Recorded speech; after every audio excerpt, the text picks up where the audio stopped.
Está começando mais um Sociologia Animada. Antes de começarmos, dê um like no vídeo, compartilhe com seus amigos que estão estudando Sociologia e seja empático nos comentários. Hoje falaremos sobre a Sociologia Histórica de Norbert Elias, que nasceu em 1897 na Alemanha, de família judaica, fugiu da Alemanha em 1933 em virtude do nazismo e faleceu em 1990.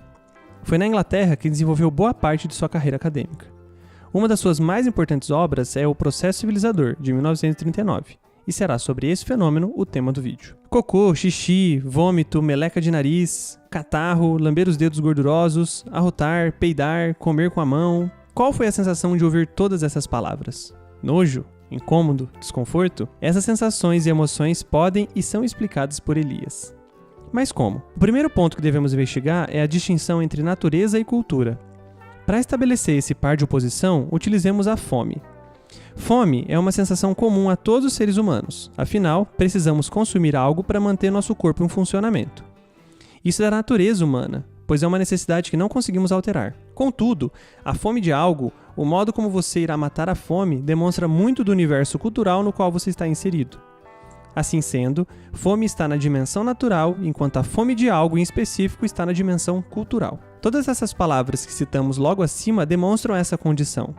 Todos precisamos ir ao banheiro, mas o modo como realizamos as nossas necessidades básicas varia de cultura para cultura. E varia também o modo como lidamos com os citados fenômenos. Se hoje você sente nojo, aversão, repulsa, é porque ocorreu o processo de civilização na sociedade ocidental. O que é esse chamado processo civilizador? Elias realizou um aprofundamento histórico, ou seja, resgatou a história de uma palavra, civilidade, do francês civilité, para compreender os padrões de comportamento e da expressão da sensibilidade e emoções da sociedade ocidental. Neste retrocesso, ele encontra a origem da palavra em um tratado de Erasmo de Roterdã, de 1530, com o título Da Civilidade para Crianças. O tratado, lido na atualidade, chega a ser cômico. Ele é separado em 7 capítulos que versam sobre como alguém civilizado deveria se comportar nas mais diversas ocasiões. Decoro com o corpo, em lugares sagrados, em banquetes, reuniões, nos divertimentos e no quarto são os assuntos tratados nesse livro. A ideia de Erasmo era transmitir alguns valores e comportamentos designados como civilizados para separar esses daqueles chamados de bárbaros ou incivilizados. Esse texto ganhou tanta força e notoriedade que a palavra civilité foi traduzida para outras línguas. E essas palavras que a gente pode ver aí no vídeo. Logo, ser civilizado passou a significar ter autorregulação e saber controlar seus impulsos. A sociedade ocidental, através da nobreza e do cristianismo, foi fundada nesses pilares de civilização. Todo indivíduo que não se comporta de certa forma é visto como incivilizado. É por isso que hoje, quando só pronunciamos as palavras do início do vídeo, somos acusados de mal educados e assim por diante. Certo, mas o que isso ajuda na sociologia?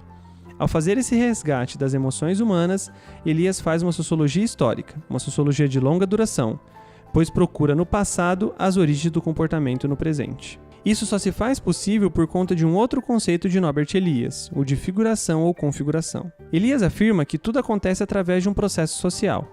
Nada está pronto e nada surge do nada. Tudo o que percebemos na sociedade é originário de um processo social. Ao pensar assim, conseguimos nos distanciar um pouco do momento presente e vasculhar, ao longo da história, como chegamos aqui. Mas isso só se torna importante quando acreditamos que não existe o indivíduo isolado e nem a sociedade controladora.